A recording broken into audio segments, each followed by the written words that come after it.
Section 3 focuses on the patching process itself, walking through each stage from discovery to verification. We'll look at how to test patches safely before rollout, how to manage exceptions when patching isn't possible, and how automation can boost both speed and consistency. By the end of this section, you'll see how patching shifts from a one-time reactive task into a structured, repeatable lifecycle that strengthens security over time. In Section 3.1, we break down the patch management lifecycle into the key disciplines that make it effective. Each stage plays a distinct role in ensuring that patches are applied quickly, safely, and with accountability. From governance, which establishes structure and oversight, through awareness, prioritization, and testing, to deployment, monitoring, and reporting.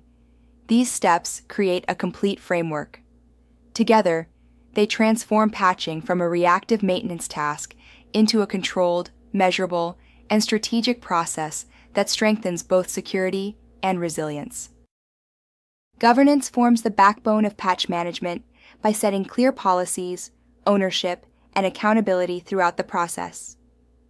Without governance, patching can become inconsistent and dependent on individual effort rather than organizational discipline. Effective governance defines who monitors advisories, who authorizes deployments, and how exceptions are managed. It ensures that patching is not only the responsibility of IT teams, but is also supported by leadership, embedded into policy, and aligned with compliance requirements. Governance runs through every stage of the patching lifecycle, providing oversight, direction, and accountability to reinforce consistency and prevent gaps. Awareness begins with knowing what you have and what needs attention.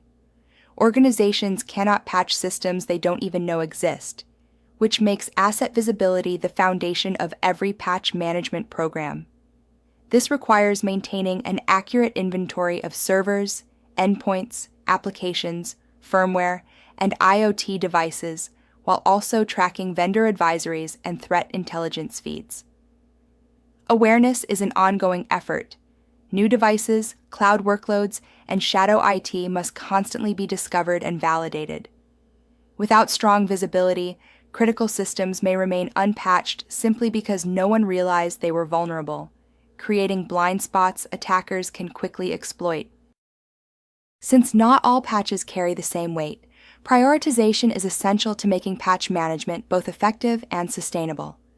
With thousands of updates released each year, organizations must decide which ones to apply first by weighing risk, business impact, and compliance obligations.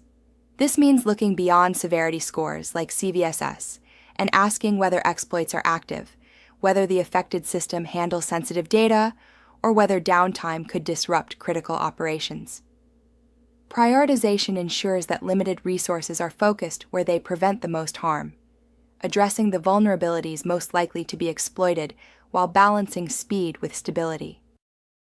Testing is the safety net that ensures patches strengthen security without introducing new problems. While patches are meant to fix vulnerabilities, they can also disrupt applications, integrations, or performance if deployed unchecked. In a controlled test environment that mirrors production, teams can simulate updates before rolling them out broadly. Even under tight timelines, quick smoke tests of critical functions can catch major issues, while rollback planning provides insurance if problems surface in production. By making testing routine, organizations avoid replacing one risk with another, maintaining both security and stability. Deployment is the stage where patch management plans move from theory to action. Once patches have been validated, they must be rolled out safely and efficiently across production systems. Best practices include phased rollouts, starting with a small pilot group before expanding enterprise-wide, as well as automation to maintain consistency at scale. Updates are ideally scheduled during maintenance windows to limit disruption. Just as important is documentation, tracking what was patched, when, and by whom, to create an audit trail that supports both compliance and troubleshooting. With disciplined execution, deployment turns patching into a predictable, controlled process rather than a disruptive event. Monitoring ensures that patches don't just get applied, they actually work as intended. After deployment, organizations must confirm that vulnerabilities have been closed, systems remain stable, and no new issues have been introduced. This involves follow-up vulnerability scans, log reviews, and performance checks to catch abnormalities early. Monitoring also provides alerts if a patch fails to install or if new exploits emerge targeting residual weaknesses. By treating monitoring as both validation and safeguard, organizations can confirm that patching delivers real risk reduction without introducing fresh problems. Reporting closes the loop in patch management by translating technical activity into measurable outcomes. A mature program doesn't just patch systems. It documents which assets were updated, how quickly vulnerabilities were addressed, and where exceptions remain. Key metrics like mean time to patch, compliance rates, and coverage percentages demonstrate effectiveness to executives, auditors, and regulators. Reporting also shines a light on weak spots, such as recurring delays or gaps in asset visibility. By making results transparent, reporting reinforces accountability and communicates the real value of patch management as a strategic safeguard against risk. In Section 3.1, we established that effective patch management is far more than simply applying updates. It is a structured discipline built on governance, awareness, prioritization, testing, deployment, monitoring, and reporting. Governance sets policies and accountability. Awareness provides visibility into assets and vulnerabilities, and prioritization directs resources toward the most critical risks. Testing acts as a safeguard against instability, while disciplined deployment through phased rollouts and automation makes patching predictable rather than disruptive. Monitoring validates that patches are successful, and reporting translates technical activity into measurable outcomes that demonstrate compliance and risk reduction. Together, these practices transform patch management from a reactive chore into a mature, resilient process. Section 3.2 focuses on testing, the safety net of patch management. While patches are designed to improve security and stability, they can sometimes introduce side effects, like breaking applications, disrupting integrations, or slowing performance. Without proper testing, you may fix one problem only to create another. At the associate level, it's essential to understand two core elements of patch testing: smoke testing for quick validation and rollback planning to recover if a patch causes issues. Smoke testing is the first line of defense in patch validation. It's a quick, lightweight check performed right after applying a patch in a controlled environment. The goal isn't to test everything exhaustively, it's simply to confirm that the system still works in its most basic ways. That means making sure the machine boots correctly, critical services start and run, users can log in, and simple workflows function. Smoke testing is especially valuable when time is short, like during zero-day patching, where organizations can't afford full regression testing. For example, on a database server, a smoke test might be starting the database service, connecting with a client, and running a simple query. If those work, you have reasonable confidence the patch won't immediately break core functionality. Even with testing, patches sometimes fail in production. They may cause unexpected errors, instability under load, or conflicts with unique configurations. That's why every deployment must include a rollback plan, a defined procedure to restore systems to their pre-patch state if problems occur. Rollback plans often involve taking VM snapshots, backing up critical data and configs, keeping copies of stable software versions, and documenting clear uninstall steps. Teams also need criteria for when rollback should be triggered. With a rollback plan in place, IT can quickly restore service and minimize downtime, instead of scrambling under pressure when patches go wrong. The level of patch testing always depends on urgency and system criticality. For critical vulnerabilities under active attack, smoke testing combined with a strong rollback plan may be enough to move quickly. For less urgent updates on high-value systems, extended validation is often more appropriate.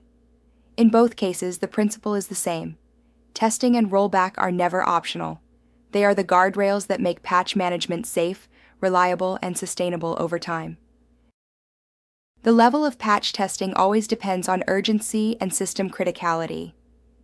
For critical vulnerabilities under active attack, smoke testing combined with a strong rollback plan may be enough to move quickly. For less urgent updates on high-value systems, extended validation is often more appropriate. In both cases, the principle is the same. Testing and rollback are never optional. They are the guardrails that make patch management safe, reliable, and sustainable over time. Section 3.3 looks at exceptions and workarounds. What happens when patching isn't possible? In an ideal world, every system would be patched promptly. But in reality, some patches can't be applied right away, or ever. Business-critical applications may break when updated, vendors may delay issuing fixes, or legacy systems may simply be incompatible with modern updates. In these cases, organizations must manage risk by documenting exceptions and applying workarounds that reduce exposure until a permanent fix is available. An exception occurs when an organization formally decides to leave a system unpatched beyond the normal time frame. This isn't negligence, it's a deliberate, documented decision that goes through security governance. Key elements include documenting the vulnerability, the system affected, and why the patch can't be applied. Assigning a business or system owner to manage the risk. Setting a time limit, often 30, 60, or 90 days. And having a review process to reevaluate whether patching or compensating controls are now possible. Without documentation, exceptions look like oversight. With documentation, they demonstrate governance and transparency. Workarounds are temporary measures used when patches can't be applied. They don't eliminate the vulnerability, but they reduce the chance of exploitation. Examples include network segmentation to isolate vulnerable systems, access controls to limit who or what can interact with them, and virtual patching through tools like intrusion prevention systems or web application firewalls. Organizations may also increase monitoring and logging to spot suspicious activity or disable vulnerable features through configuration changes. These steps aren't permanent fixes, but they can buy valuable time until a vendor releases a patch or an upgrade can be planned. Strong governance is essential in managing exceptions. Without oversight, temporary workarounds can quietly become permanent vulnerabilities. Mature organizations require senior-level approval before exceptions are granted, and they enforce strict review cycles to make sure each exception is either closed or formally renewed with justification. This governance process ensures accountability and prevents exceptions from becoming a hidden path to negligence. Exceptions carry significant business and regulatory implications. Regulators and auditors often scrutinize them closely. For example, PCI DSS permits compensating controls, but only if they're fully documented and proven effective. Auditors will ask why the patch wasn't applied, what alternative measures are protecting the system, and when remediation is planned. Poorly managed exceptions don't just increase risk. They can also lead to compliance failures, fines, and reputational damage. Consider a hospital relying on a medical imaging device that runs on an outdated operating system. When a new vulnerability is discovered, the vendor has no patch available. Shutting the device down isn't an option. It's critical for patient care. Instead, the hospital issues a formal exception. The system is segmented onto its own network. Access is restricted to essential staff. Intrusion detection is enabled, and the exception is reviewed monthly by the IT governance team. This structured approach reduces risk while maintaining patient safety and acknowledges the operational limits of legacy systems. Section 3.3 explored exceptions and workarounds. What organizations do when patching isn't immediately possible.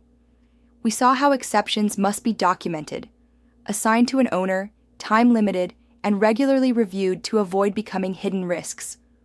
Workarounds such as segmentation, access controls, virtual patching, and increased monitoring provide temporary protection, but are never substitutes for true remediation.